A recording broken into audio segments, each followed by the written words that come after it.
Na última sessão, eu falei algumas coisas a respeito do funcionamento da Câmara Municipal, do funcionamento dos poderes. Nessa sessão, nas entrelinhas e nas discussões, também ficou muito evidente, o pensamento de várias pessoas acerca de coisas importantes. Então, eu vou falar um pouquinho sobre o poder. O que é o poder? O poder é um trem perigoso, como diriam os caboclos que eu conheço. O poder é passageiro, o poder é efêmero e o poder é inebriante. Em síntese, o poder pode deixar um caboclo abestalhado, capaz de cometer atos estranhíssimos e de falar alguns absurdos. Então vamos lá. Por que o poder é inebriante? Por que o poder é perigoso? Porque uma pessoa, quando é investida de um poder, por menor que ele seja, ele sempre quer mais. Sempre quer mais alguma coisa. E é nesse momento que as coisas complicam. Exemplo, de cabo a rabo no Brasil, poder executivo e poder legislativo. É muito comum você ouvir dos ocupantes do poder legislativo o seguinte: eu ajudei a eleger o chefe do poder executivo, então eu tenho que participar do governo. Tem que participar, vírgula. O componente do poder legislativo tem que cumprir com a sua obrigação, que é de fiscalizar o executivo, e não andar atrelado a ele,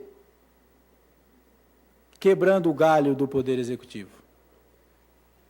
Foi dito aqui nessa casa, por colega vereador, no outro mandato, quando o prefeito pisou no pé dele, disse ele o seguinte: que história é essa? Ser vereador de bancada agora só serve para ficar quebrando galho? Quando tem algum tipo de lambança?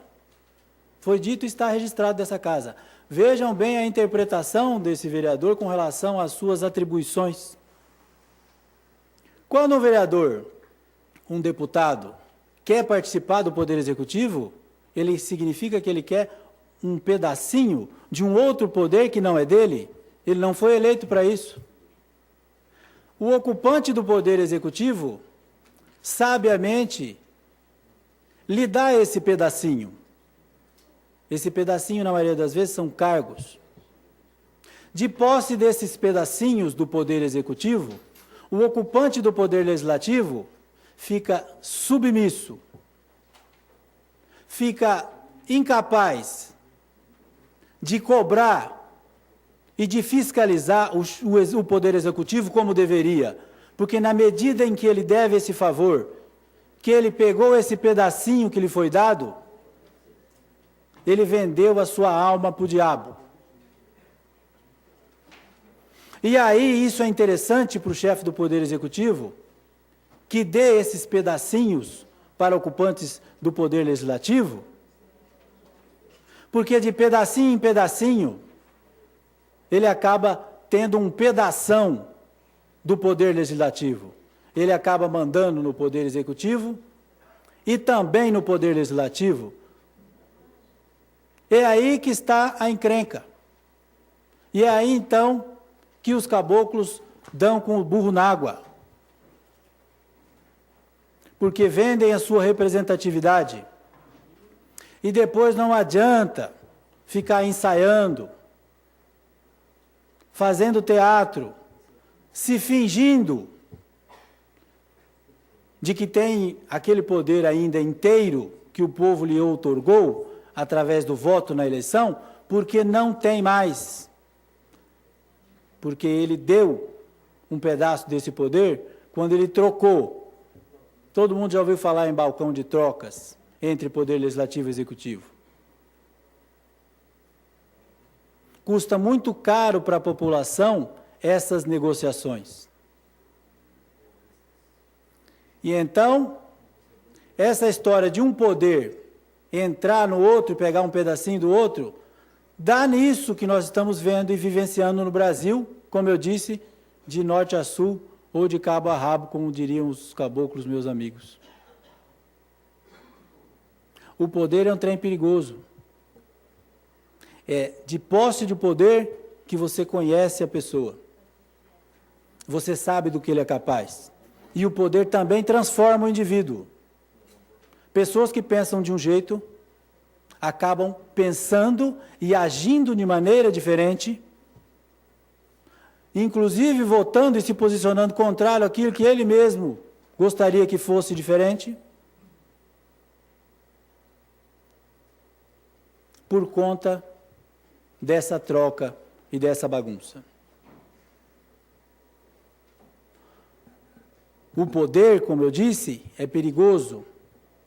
Na medida em que essa pessoa não tenha os freios inibitórios, como muito diz o ministro do Supremo Tribunal Federal, Marco Aurélio. Ele fala, quem não tem os freios inibitórios firmes, está sujeito a ceder às pressões.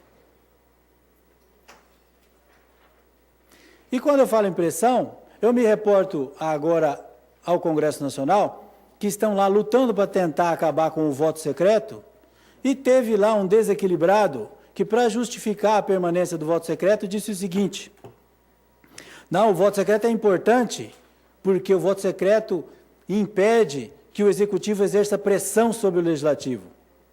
Ora, o Executivo só vai exercer pressão sobre o Legislativo, sobre aquele componente do Poder Legislativo, da qual ele tem um domínio.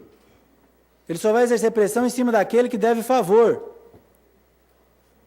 Porque se o deputado, se o vereador, se o senador não dever favor algum para o chefe, para o ocupante do Poder Executivo, ele não tem por que temer pressão.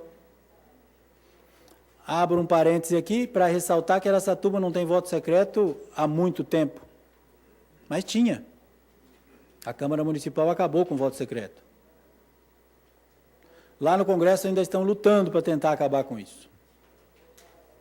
Mas voltando ao poder, quando eu disse dos freios inibitórios, que até eu entendo a educação do ministro, mas eu vou simplificar. Essa história de freios inibitórios está diretamente ligada à fragilidade de caráter de quem ocupa um determinado poder, de quem recebe um determinado poder. Se ele tiver firmeza de conduta e retidão de caráter, dificilmente ele vai ceder ou vai mudar de ideia. Cito aqui agora também um exemplo de pessoa que mudou porque recebeu um poder. Um caboclo francês era considerado o incorruptível. O nome dele era Maximilien Robespierre, um líder da Revolução Francesa, um dos líderes. Era totalmente contrário à pena de morte. Assim que recebeu o poder, inebriado com o poder, guilhotinou centenas de pessoas, inclusive o seu amigo mais próximo, Jean-Jacques Danton. Como que pode uma pessoa que era contra a pena de morte ser totalmente a favor e implementar a pena de morte? Então, esse é o perigo do poder. Prestem atenção nos ocupantes do poder e na fragilidade ou na retidão de caráter de cada um. Muito obrigado pela atenção de todos.